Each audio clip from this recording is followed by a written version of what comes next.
Boa tarde, pessoal. Olha aí como é que tá aí, Tabuleiro do Norte Ceará. Hoje dia 15 de janeiro de 2025, viu?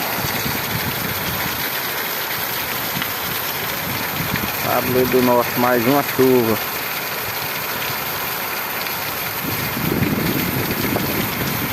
Uma chuva torrencial, viu?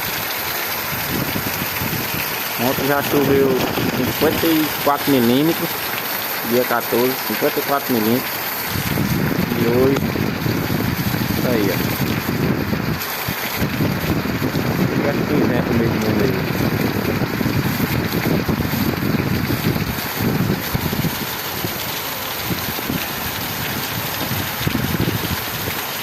Tabuleiro do Norte, registrando aí mais uma chuva, graças a Deus.